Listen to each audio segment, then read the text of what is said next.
Hey, what is going on, guys? Epicargus here, and today we are playing Call of Duty Black Ops Cold War. And as you guys can tell by the title and the thumbnail of today's video, today we're going to be doing something completely different than I normally do on this channel. Typically what I do on my channel is I normally focus on gameplay and normally talk about certain things, but today, since this new game just came out, Call of Duty Black Ops Cold War just came out, I want to go through all the settings that I use on controller and all the settings that I go through for like my field of view and all the things like that in today's video, just to show you guys like kind of how I play, and maybe if you guys want to copy it down. Without further ado, let's get into the video. Okay, so the first tab that we have inside of the settings is for the controller, and as you guys can see right here, my horizontal stick sensitivity is a 4 and my vertical stick sensitivity is a 4. The reason why there's such low sensitivities is because I normally play on a lower sensitivity so I can hit more shots. After a while, you really do get used to lower sensitivities. When you use a lower sensitivity at the beginning, it can be very slow, but once you get used to it, it basically feels like you're running on a 10-10 sensitivity. The next thing inside of the controller tab is the button layout, and this is very crucial. I know most of you guys are either playing on default or tactical.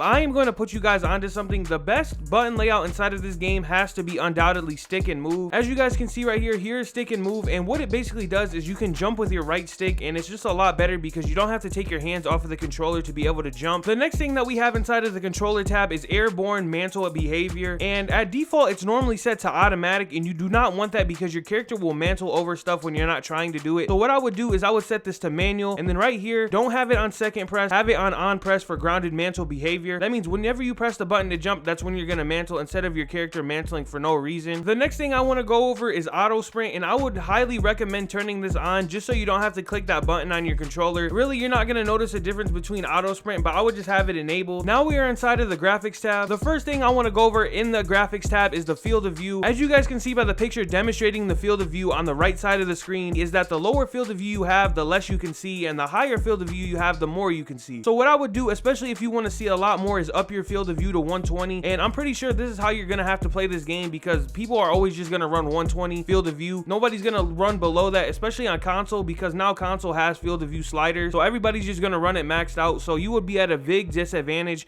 if you do not put it all the way at 120. The next thing I am going to go inside of the graphics tab is the ADS field of view, and by default it is set on affected, but you do not want to have it on affected. And the reason why you do not want to have it on affected is because it's more zoomed out when you aim your weapons, and if you have it on independent, it's going to be closer when you aim your weapon in, and it's going to match the original field of view up here, which is like 80 or something like that. So when you aim in, it's going to be a lot easier, opposed to if you have it unaffected, it's just going to be more zoomed out. The last thing inside of the graphics tab that I want to go over is the motion blur, and motion blur is already on by default, so I want you guys to disable it. And the reason why I say disable this completely is because motion blur is one of the worst things that can be inside of a Call of Duty game, and I hate motion blur as much as the next guy because it makes the game so blurry. It doesn't work for multiplayer games for me. It works for more cinematic games like single player games and stuff like that, but for a multiplayer game you do not need this. And as well as, I'm pretty sure if you disable this, you will save a lot more FPS. So if you're having FPS drops, just set the motion blur all the way to disabled and you will not have any problems with the motion blur.